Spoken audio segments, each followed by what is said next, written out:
இல்லாத சமுதாயம், சாதியை ஒழிக்கணும், சாதியை பண்ணணும், சாதி அப்படி பண்ணணும், இப்படி பண்ணணும் வசனம் பேசிட்டு இருக்கிற. சினிமால சாதி இல்லைன்னு சொன்னா சாதி ஒழிஞ்சிடுமா, அழிஞ்சிடுமா? இல்ல மேடையில சாதி இல்லைன்னு பேசினா சாதி அழிஞ்சிடுமா? சாதியை அழிக்க முடியாது. அழிக்கப்பட வேண்டியது என்ன? சாதியால் ஏற்படுகின்ற வேற்றுமைகள், சாதியால் ஏற்படுகின்ற அடக்குமுறைகள், அதுதான் அழிக்கப்பட வேண்டும், ஒழிக்கப்பட வேண்டும். அது மாற்று கருத்து கிடையாது. சாதியில நல்லது இருக்கும், கெட்டது இருக்கு. நல்லதை எடுத்துங்க, கெட்டதை அழிச்சிடுங்க.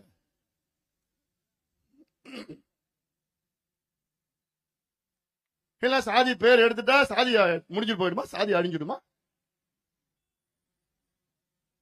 ஏன் சாதி பேரு எடுத்தாச்சு? எங்க தாத்தா பேரு சஞ்சீவ் ராய கவுண்டர், அப்பா பேரு டாக்டர் ராமதாஸ், என் பேர் அன்புமணி ராமதாஸ். சாதி இல்ல. சஞ்சீவ் ராய கவுண்டர்னு பேர் இருந்து எங்க தாத்தாக்கு, என்கிட்ட வச்சிடல. சாதி அழிஞ்சிடுச்சா?